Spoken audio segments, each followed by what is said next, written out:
பேரும் அல்லும்படி 6 முதல் 60% வரை ஆடி தள்ளுபடியுடன் super Saravana stores, Chennai, Madurai, Kovai. Opinion Tamil பார்வையாளர் அனைவருக்கும் வணக்கம். இன்றைய நேர்காணலில் நம்மோடு இருந்திருப்பவர் திராவிட வெற்றி கழகத்துடைய முதன்மை செயலாளர் திரு வல்லம்பசீர் அவர்கள். சார் வணக்கம். வணக்கம்.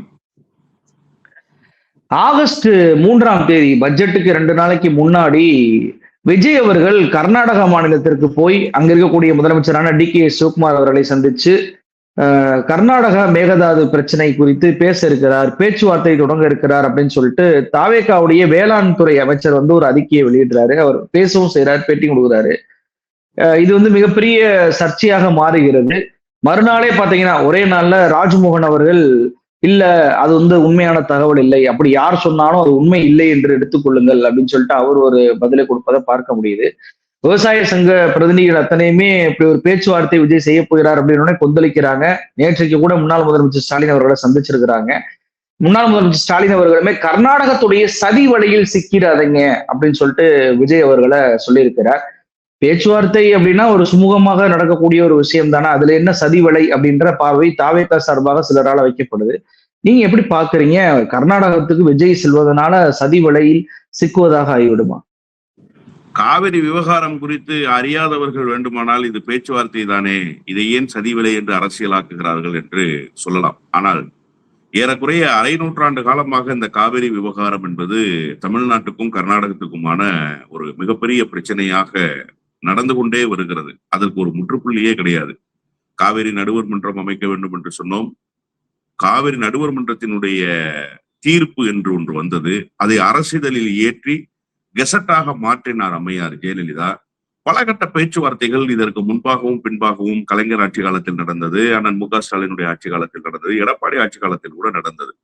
இந்த பேச்சுவார்த்தைகள் எல்லாம் எதை தெளிவுபடுத்தியது என்று சொன்னால், பேச்சுவார்த்தை என்று போனால் அது கர்நாடகாவிடத்திலே போய் நாம் யாசகம் கேட்பதை போலவே இருக்கிறது. கர்நாடகா சொல்வதை கேட்டுவிட்டு ஒரு காம்ப்ரமைஸான பதிலை நாம் பெற்றுக்கொண்டு வருவதற்கு சமமாக இருக்கும் என்பதுதான் யதார்த்தமான உண்மை. நீங்க அரை நூற்றாண்டு காலமாக இந்த பிரச்சனை குறித்து அறிந்த விவசாய சங்கத்திடமோ அல்லது அரசியல் கட்சிகளிடமோ கருத்து கேட்டாதான் இந்த பிரச்சனையினுடைய உண்மை தன்மை என்ன, ஏன் பேச்சுவார்த்தை வேண்டான்னு அண்ணன் மு.க. ஸ்டாலின் சொல்றாரு அப்படிங்கிறதுனுடைய ஆழ அகலம் புரியும். நேற்றைக்கு வந்திருக்கிற அரசியல் கட்சியிலிருந்து ஏன் பேச்சுவார்த்தை கூடாதா என்று கேட்டால் அவர்களுக்கு உண்மையிலேயே காவேரி விவகாரம் குறித்து புரியவில்லை என்றுதான் நீங்கள் பொருள் கொள்ள வேண்டும். அண்ணன் கம்பம் செல்வேந்திரன் அவர்கள் தமிழ்நாடு அரசினுடைய டெல்லி பிரதிநிதியாக இருந்தபோது மரியாதைக்குரிய முன்னாள் முதலமைச்சர் முத்தமிழறிஞர் டாக்டர் கலைஞர் அவர்கள் அண்ணன் கம்பம் செல்வேந்திரனை கர்நாடக முதலமைச்சரோடு பேச்சுவார்த்தை நடத்துவதற்கு அனுப்பி வைத்தார். கர்நாடக முதலமைச்சரிடம் பேச்சுவார்த்தை நடத்த வேண்டும் என்று சொன்னால் காவிரி நீரை பெற்றுக் கொடுப்பதற்கான அந்த குறுவை சம்பா சாகுபடிக்கு நீரை திறந்து விடுவதற்கான ஒரு பேச்சுவார்த்தை. கலைஞருக்கு இருந்த அந்த மதிப்பின் அடிப்படையில, கலைஞருக்கு ஒரு ரிலேஷன்ஷிப் இருக்கும் இல்லையா, எஸ்.ஆர். பொம்மையோடு இருந்தது, எடியூரப்பாவோடு இருந்தது, எஸ்.எம். கிருஷ்ணாவோடு இருந்தது. இப்படிப்பட்ட ஒரு உறவின் அடிப்படையில கலைஞர் ஒரு ரெக்வஸ்ட் வைக்கிறாரு, அதை நான் உங்ககிட்ட சொல்றதுக்காக வந்திருக்கேன். அவருக்கு நல்ல ஸ்டார் கேட்டகரி ஹோட்டல்ல ரூம் எல்லாம் போட்டு அவருக்கு அரசு மரியாதை எல்லாம் கொடுத்து முதலமைச்சர் அவரை சந்திக்கிறாரு. முதலமைச்சர் சந்திச்சுட்டு சொல்றாரு, எனக்கு ஒரு 2 மணி நேரம் அவகாசம் கொடுங்க, நான் எதிர்கட்சி தலைவர்கள்கிட்ட எல்லாம் பேசிக்கிட்டு என்ன பண்றதுன்றத சொல்றேன் அப்படின்னு சொல்லி அனுப்பிச்சு வைக்கிறாரு. இவங்களும் அறையில ஓய்வு எடுக்கிறாங்க, அண்ணன் கம்பம் செல்வேந்திரனும். அப்புறம் ஒரு 2 மணி நேரம் கழிச்சு அந்த ஹோட்டலுக்கு அலைபேசி அழைப்பு வருது.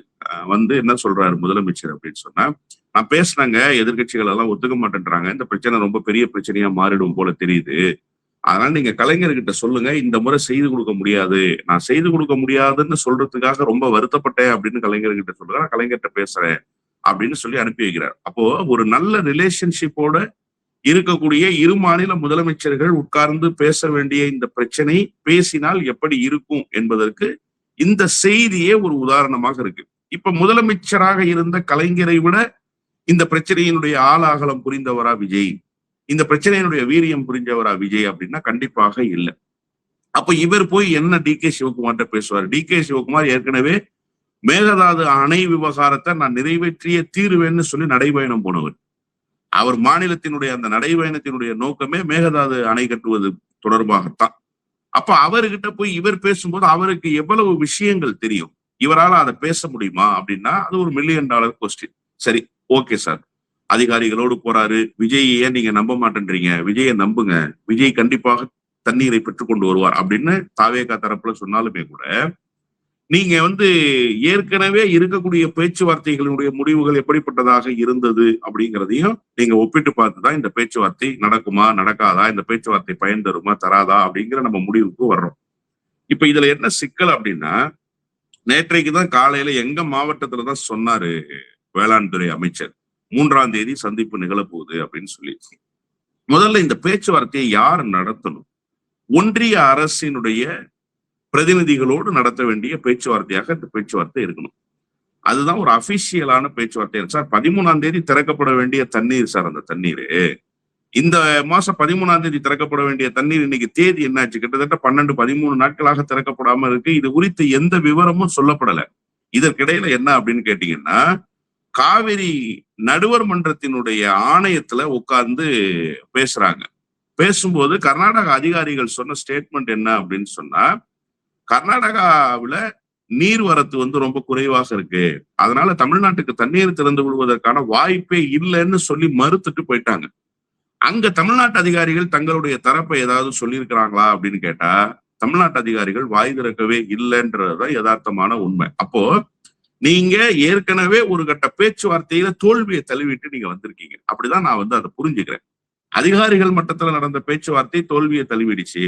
இப்போ இது முதலமைச்சர்கள் மட்டத்துல பேச்சுவார்த்தை அப்படின்னு சொல்லி நேற்றைக்கு சொன்ன உடனே தான் விவசாயிகளினுடைய கொந்தளிப்பான மனநிலை. இப்ப அமைச்சர் என்ன சொல்றாருன்னா, பேச்சுவார்த்தைக்கு இடமே இல்லை, அப்படி ஒரு செய்தி வந்திருந்தா அந்த செய்தி பொய் என நீங்கள் தெரிந்து கொள்ளுங்கள்னா சொன்னவர் யாரு? வேளாண் துறையினுடைய அமைச்சர் மாண்புமிகு வினோத் சொல்லியிருக்காரு. அப்ப வேளாண் துறை அமைச்சர் சொன்னது பொய் அப்படின்னு சொன்னா ஏன் திட்டமிட்டு ஒரு பொய்யை வேளாண் துறை அமைச்சர் பரப்பணும்? ஏன் விவசாயிகளிடத்துல ஒரு தேவையற்ற குழப்பத்தை விளைவிக்கணும்? அவர்களுடைய நோக்கம் என்ன அப்படிங்கிறது இருக்குல்ல. நீங்க இந்த விவகாரத்துல எந்த நடவடிக்கையும் மேற்கொள்ளல. மேகதாது குறித்து வாய் திறக்கவே இல்லை. காவிரி தண்ணீர் குறித்து இதுவரைக்கும் எந்த முயற்சியும் இந்த அரசு எடுக்கவே இல்லை. இதெல்லாம் ஒரு புறம் இருக்கும்போது, இன்னொரு புறத்துல தவறான தகவல்களை பரப்பிக்கொண்டு விவசாயிகளை குழப்புகிற வேலையை இந்த அரசு செய்து கொண்டிருக்கிறது அப்படின்னு சொன்னா இது வன்மையாக கண்டிக்கப்பட வேண்டியது. நேற்றைக்கு மிக தெளிவான அறிக்கையை திமுகவினுடைய தலைவர் கொடுத்திருக்காரு. நீங்க போய் சதி வலையில சிக்கிறாதீங்கன்னு சொல்றாரு. சார், நமக்கு ரைட்ஸ் இருக்கு, நம்ம உரிமையை நம்ம கேட்கிறோம். கடைமடைக்கு தண்ணீர் திறந்து விட வேண்டிய பொறுப்பு என்பது லோவர் பெல்ட்ல இருக்கிறவங்களுக்கு கொடுக்கணும் அப்படின்றது தீர்ப்பு. ஏற்கனவே நம்ம நடுவர் மன்றத்தினுடைய தீர்ப்பை கெசட்ல ஏத்திருக்கோம். கர்நாடகா தண்ணி திறந்து விடுறதை தவிர வேற வரியே கிடையாது, வேற வாய்ப்பே கிடையாது. அவர்களுக்கு வேற ஏதாவது வாய்ப்பு இருக்கா அப்படின்னு கேட்டா வேற வாய்ப்பே இல்லை.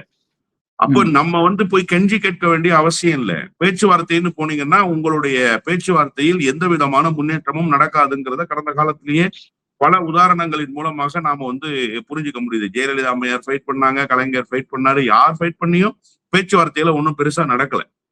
பேச்சுவார்த்தை என்பதே காலத்தை கடத்துவதற்கு கர்நாடகாவுக்கு நாம கொடுக்குற அவகாசம். அப்படி வச்சுக்கோங்க. கர்நாடகாவுக்கு நாம கொடுக்குற ஸ்பேஸ் தான் பேச்சுவார்த்தை. அப்ப மீண்டும் இப்ப பேச்சுவார்த்தைன்னு ஒரு புதிய செய்தியோடு விஜய் வர்றாரு அப்படின்னு சொன்னா அது உண்மையிலேயே பலனளிக்காது என்பதுதான் யதார்த்தமான உண்மை. இந்த பிரச்சனையினுடைய உண்மையான நிலை என்ன அப்படிங்கிறது தெரியாமலேயே விஜய் மேலோட்டமாகவே நகர்றாரு, இந்த அரசு மேலோட்டமாகவே நகருது அப்படின்னு தான் நான் புரிஞ்சுக்கிறேன்.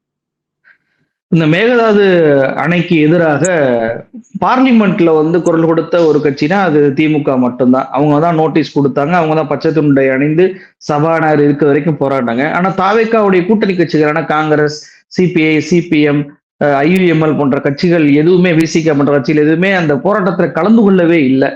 அப்படின்றப்போ இப்ப அமைச்சர்களுக்கிடையே இருக்கக்கூடிய அந்த பல்டி ஒரே நல்ல பல்டி அடிக்கிறாங்க. அப்போ திமுக மட்டுமே இந்த விஷயத்துல போராடிக்கிட்டு இருக்கு, ஆளும் அரசாங்கத்திடம் எதுவுமே இல்லை. அதுபோக இந்த காவிரி விவகாரத்துல அதிகாரிகளிடையே பேச்சுவார்த்தை தோல்வி என்பது நடக்குது. காவிரி திறந்து விட முடியாது என்று கர்நாடகா சொல்கிறது. அதே நேரத்துல அமைச்சர்கள்ல இருந்து நீர்வளத்துறை அமைச்சர் புசியானந்துல இருந்து விஜய்ல இருந்து எல்லோருமே ஜனநாயகன் படம் பாக்குறாங்க. சோ இந்த விவகாரத்தில் இருந்து தாவேகா அரசு பலவீனப்பட்டு விடக்கூடாது, ஏதாவது ஒரு விஷயத்த சொல்லணும் என்பதற்காக ஒரு தகவலாக இதை பரப்பி விடுறாங்களா? ஏன்னா ஆட்சிக்கு வந்ததுல இருந்தே பாத்தீங்கன்னா உறுதியான தகவல் அப்படின்னு சொல்லிட்டு அரசாங்கத்திடம் எதுவுமே வர்றதில்லை. தகவல் தகவல் தகவல் அப்படின்னு வருது. அப்ப இந்த தகவல் பின்னணிக்கு காரணம் தாவேகா அரசு மேகதாது விஷயத்துல அக்கறை கொண்டிருக்கிறது என்பதை காட்டுவதற்காக ஜனநாயகன் படத்தை பார்ப்பதுல இருந்து மடைமாற்றுவதற்காக அப்படின்னு சொல்லி பார்க்கலாமா? திமுக மட்டுமே போராடுகிறது என்ற எண்ணத்தை மடைமாற்றுறாங்களா?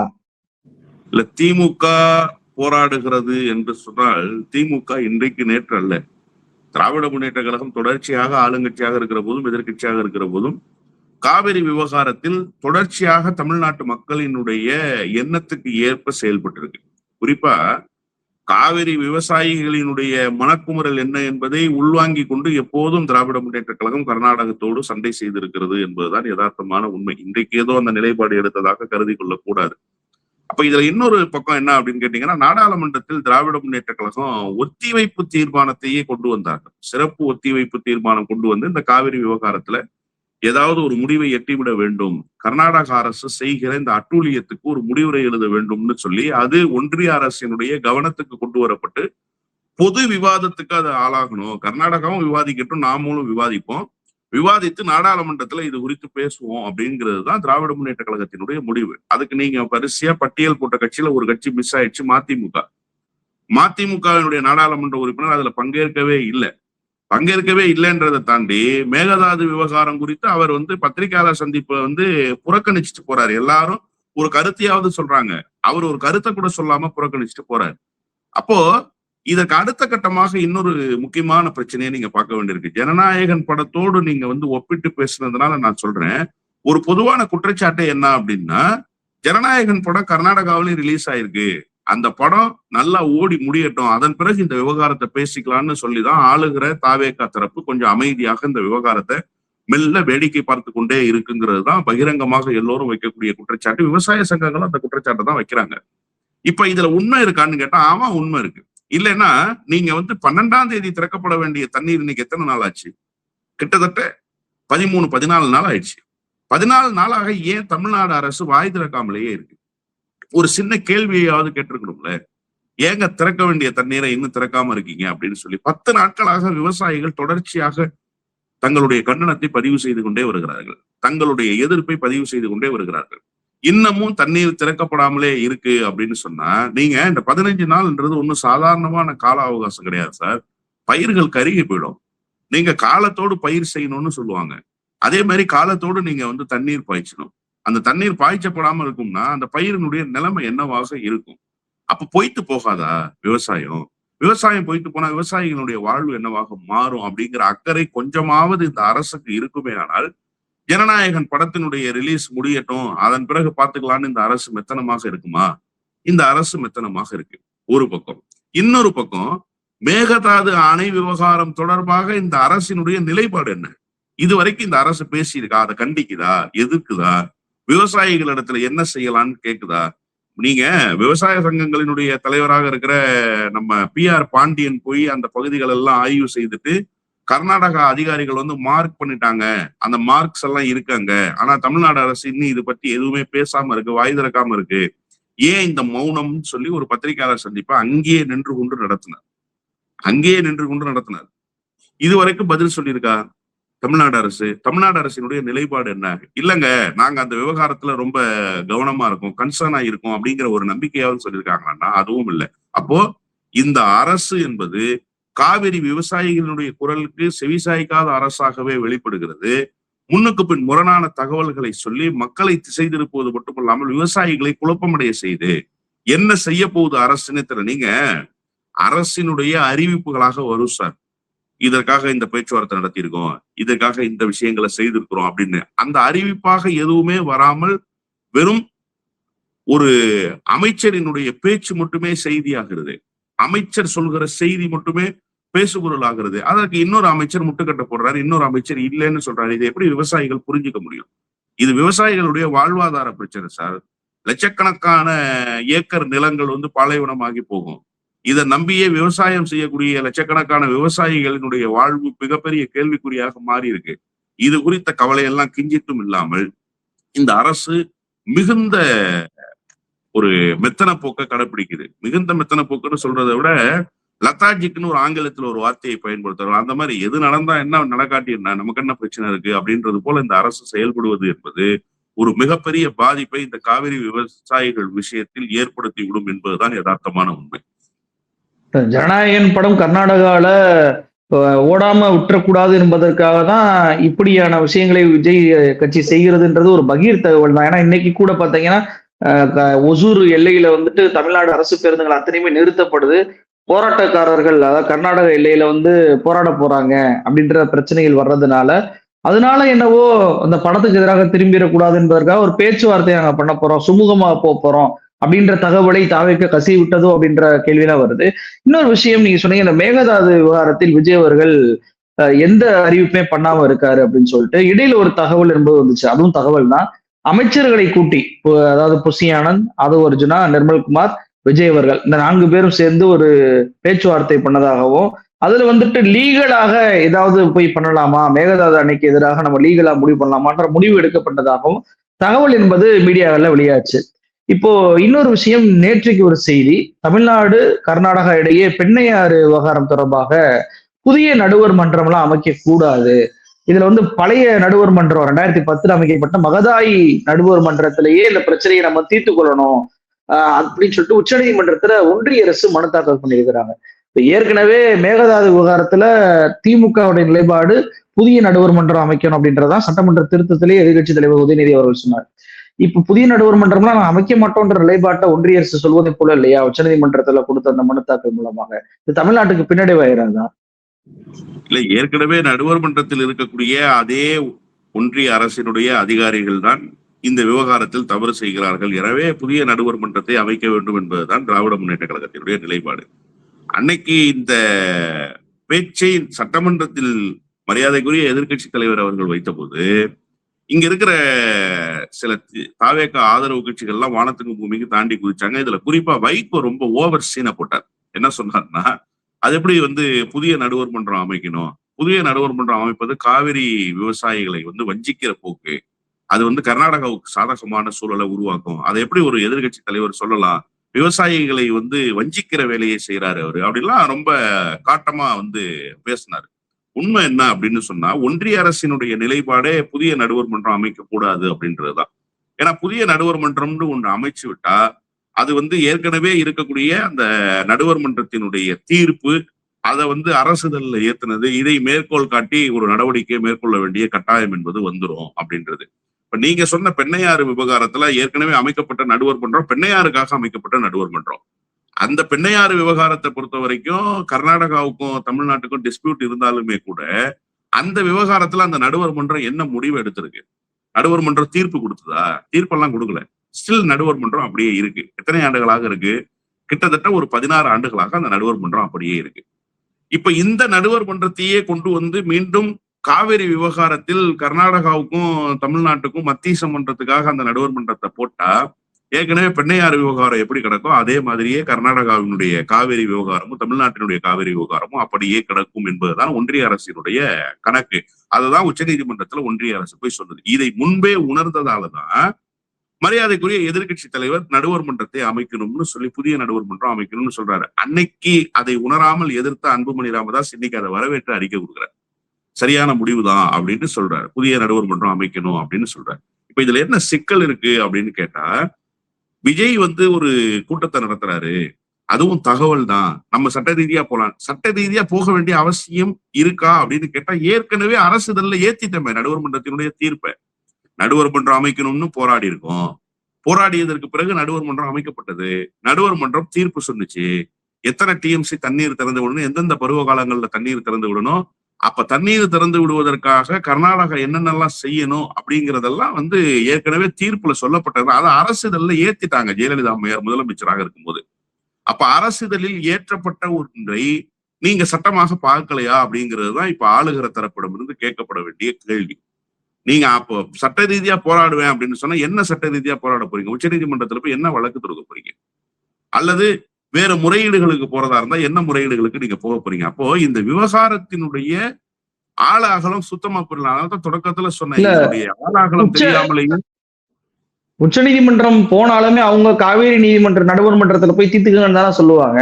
இப்ப விஜய் இது இப்ப ஒன்றிய அரசு வந்து இப்ப புதிய நடுவர் மன்றம் அமைக்க முடியாது என்ற கருத்தை மகதாய் நடுவர் மன்றம் கேட்டதன் மூலமாகவே புரிஞ்சுக்கிற முடியுது. இப்ப விஜய் எதிர்த்து என்ன செய்ய போகிறாரு? இப்ப அதாவது இந்த அரசுக்கு ஒரு குறைந்தபட்ச புரிதலே இல்லை சார். முதல்ல நான் என்ன சொல்றேன்னா, நீங்க எல்லாவற்றிலும் வந்து போதுமான நாலேஜோட இருக்கணும்ன்ற அவசியம் கிடையாது.